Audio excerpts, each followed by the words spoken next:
7 de la mañana en punto y es momento de dar inicio a otra hora informativa. Buenos días, Mario. Buenos días, Pietro, de toda la audiencia de Canal Antigua que se suma ya a Noticias a las 7 a.m. Mucho que comentarle en esta segunda hora de informaciones. Hoy se conmemora el Día de los Derechos Humanos, esto a nivel mundial. Le hemos propuesto una pregunta en las redes sociales acerca de qué propone usted para que realmente se respeten los derechos humanos en Guatemala. A propósito, la entrevista del día gira en torno a este tema. Momento de ir con nuestros titulares. Banco Industrial, siempre de tu lado, presenta los titulares.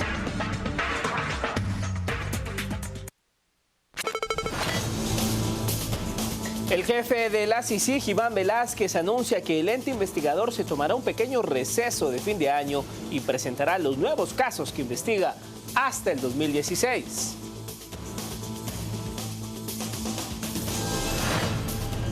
Fundación Sobrevivientes solicita al Ministerio Público que llame a declarar a Ofelia de León, madre de Roberto Barreda, por asegurar que tiene pruebas de que Cristina Sicabiza está viva. Al no trasladar la información y ella venirlo y nada más sacarlo de manera mediática, ella está cayendo en lo que ha caído desde el inicio, en obstaculizar la investigación del Ministerio Público. La Corte de Constitucionalidad confirma que José Mauricio Rodríguez Sánchez se enfrentará a un juicio especial para la aplicación exclusiva de medidas de seguridad y corrección junto a José Efraín Ríos Montt.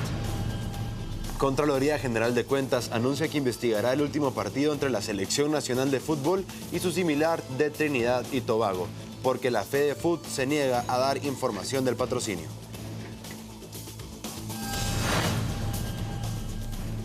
A 2 días para la conclusión de la cumbre mundial sobre el clima en París, se ha presentado un último borrador de acuerdo de reducción de emisiones de efecto invernadero.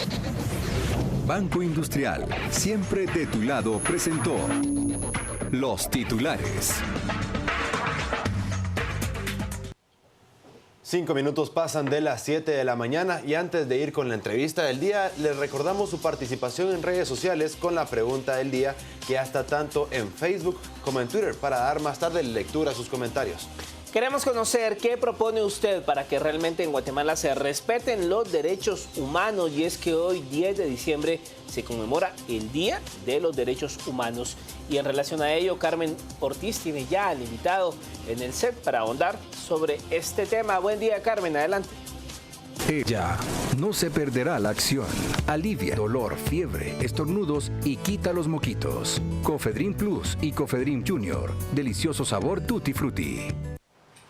Efectivamente, Mario, el día de hoy se conmemora el Día Internacional de los Derechos Humanos y vamos a conversar con el representante de la Oficina de la Alta Comisionada de los Derechos Humanos en Guatemala, Alberto Brunori, sobre qué retos esto nos plantea y cómo pasar de la retórica, del discurso, a concretar ese respeto por los derechos humanos. Bienvenido, don Alberto, muchas gracias por acompañarnos esta mañana. Muchísimas gracias por recibirme nuevamente aquí en este canal. Señor Brunori, ha habido bastante polarización durante los últimos meses en Guatemala y esa polarización ha pasado en buena medida por cuestionar el por qué son importantes los derechos humanos. Se les ve en algunos sectores como causal de desorden social. Sí, mire, esa es una visión que lamentablemente sigue habiendo en el país, en algunos sectores, porque no en todos los sectores. No en todos. Pero nosotros, digamos, señalamos como, por ejemplo, todas las marchas que han habido, las 17, 19 marchas que han habido este año, no demandaban otra cosa que derechos humanos, es decir, sed de justicia, la salud, la educación. Entonces, nosotros hemos visto como, y ayer se celebraba justamente el Día Internacional contra la Corrupción, es que la corrupción lo que afecta al final es el goce de los derechos humanos. Entonces, priva a la población de poder gozar de aquellos derechos de los cuales necesita. Entonces, hay que revertir un poco esa visión de que los derechos humanos defienden a los delincuentes, ¿no? Los derechos humanos, digamos, son los derechos que cada uno de nosotros tiene y que el Estado tiene que, digamos, garantizar. Velar por ellos.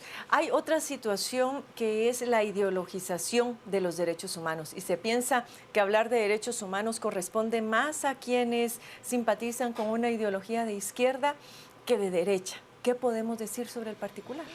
Yo creo que, digamos, por ejemplo, todos estamos sujetos a la justicia y el derecho a la justicia, el derecho a la verdad, bueno, son derechos que corresponden a todos, no solamente a un sector de la población. Y de hecho, todos los sectores podemos reclamar justicia, todos los sectores necesitamos reclamar educación, salud. Entonces, realmente los derechos sí son universales. El derecho aquí, como le dicen, a la propiedad, el derecho a la salud, el derecho a la vida. El derecho a la vida este año ha afectado casi 5.000 personas, 4.600 si no estoy mal hasta octubre. Eso no es que lo reclaman los de izquierda o los de derecha. Yo creo que cualquiera algo que aplica para todos. Pues cualquier madre que pierde a un hijo pues reclama un derecho y entonces esa madre le decimos comunista, no, le decimos que es una señora que reclama justamente sus derechos y el Estado tiene que garantizar y prevenir sobre todo. Y precisamente por esa situación de la ideologización se han dado casos lamentables de persecución a defensores de los derechos humanos. ¿Cómo ha trabajado esto la Oficina de la Alta Comisionada? Bueno, nosotros lo que hacemos en ese caso, cuando sabemos que hay, digamos, casos de posible persecución, vemos los expedientes, vamos a las audiencias. Eso no es para presionar a los jueces son independientes, es difícil poderlos influenciar cuando son buenos jueces. Entonces, realmente lo que hacemos es estudiar si el Estado o el Ministerio Público están haciendo su trabajo o de lo contrario, si se están equivocando en algunas interpretaciones de ley. Además de eso, digamos, en el caso, por ejemplo, de los periodistas, que cuando defienden derechos humanos también son defensores de derechos humanos, este año se han registrado más de 100 agresiones a periodistas, particularmente en el interior. Y ahí, por ejemplo, promovemos un mecanismo de protección que el Estado debería de implementar para permitir la libertad de expresión, para que y hay varios. Mire, el caso del Crónica el otro día, entraron y se robaron todas las computadoras. Pues ese es un caso que inmediatamente la oficina se activa para monitorear, para ver qué puede haber detrás de eso. Y han generado también propuestas, mencionaba, para que las instituciones públicas puedan velar mejor por esos derechos de los periodistas. Sabemos que un pilar fundamental de cualquier democracia es justamente tener un periodismo pues libre e independiente que pueda en cierta medida denunciar aquellas cuestiones que no están funcionando bien, con lo cual el proteger o no los derechos humanos pues a la larga es voluntad de los gobiernos, del Estado, en la medida en que puedan sentirse amenazados por ese tipo de denuncias que puede hacerse desde la prensa. Sí, desde luego. Yo creo que, por ejemplo, en el periodo de las marchas, me refiero a las marchas porque ha sido un periodo quizás el más conocido mundialmente. La prensa ha tenido un papel increíble y afortunadamente, digamos, todas las manifestaciones se han realizado libremente, con libertad de asociación, con libertad de movimiento. Y la prensa documenta. Si no hubiera sido por la prensa, no se hubiera podido destapar todo lo que estaba sucediendo. Esto evidentemente es posible en la medida que el Estado garantice que los periodistas puedan trabajar, donde haya multiplicidad de medios que permitan, digamos, de tener un periodismo abierto. Sobre algunos temas, obviamente, como este último, hay que seguir trabajando para ampliar, digamos, la difusión, para ampliar la participación. Pero desde luego el trabajo que hacen ustedes, los periodistas, los columnistas, hay que preservarlo, el Estado tiene esa responsabilidad. El Estado como el gran ente rector, digamos, o el gran árbitro encargado de velar, de proteger, de garantizar esos derechos humanos de la población, pero hay una figura particular que es el ombudsman o el procurador de los derechos humanos, que en todos los países también tiene esa función de velar y denunciar cualquier tipo de acción que vaya en contra de esos derechos humanos. Lo que se ha criticado mucho de esta figura del ombudsman, y no solamente acá en Guatemala, sino a nivel mundial, es que son magistrados de conciencia. Entonces se pasa prácticamente todo su periodo denunciando aquello que no funciona bien, pero ¿cómo hacer para apretar las tuercas del Estado y hacer que efectivamente funcione y que más allá de ser magistrados de conciencia, pues pueda haber también un castigo, una sanción a los funcionarios públicos que no acatan la ley? Pues yo creo que lo que estamos viendo en estos días es que si la justicia empieza a funcionar mejor, como en los casos que estamos viendo de la lucha contra la impunidad, inclusive los llamados del magistrado de conciencia tienen un peso enorme. Por ejemplo, el procurador de derechos humanos, con quien colaboramos, etcétera, denunció que la salud había sido, la crisis de la salud había sido la peor en años. Pues ahí estamos viendo que la justicia, digamos, se enfoca a ese sector. Ayer, digamos, denunció todo el sistema penitenciario, que es un escándalo para este país.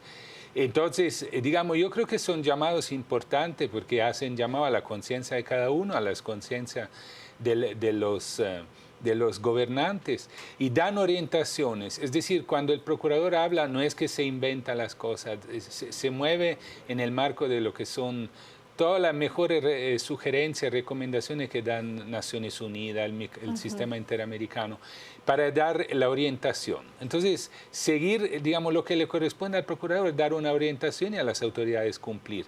Yo creo que con esta que estamos viendo en el Ministerio Público y los tribunales de justicia, vamos mejorando. Eso es fundamental, señor Brunori, el tema del sistema de seguridad y justicia. Entiendo que ustedes han tenido un trabajo bastante fuerte en esa área, precisamente porque lo que ha permitido todos estos casos de corrupción ha sido o debilidades legislativas o debilidades institucionales que están íntimamente relacionados con los malos funcionarios que, aún teniendo la ley, no la aplican. ¿Qué propuestas son las que han presentado ustedes y a qué organismos para poder mejorar esta situación? Mira, nosotros hemos estado trabajando muy de cerca obviamente con la CICIG y con otros sectores de la sociedad civil en propuestas de ley que tienen que ver fundamentalmente con la carrera judicial, es decir, garantizar la independencia de los jueces, para que un juez pueda sentirse no sujeto a cambios inoportunos o a decisiones arbitrarias, sino que tenga una carrera como cualquier profesión. El tema del amparo, que es un tema aquí muy debatido.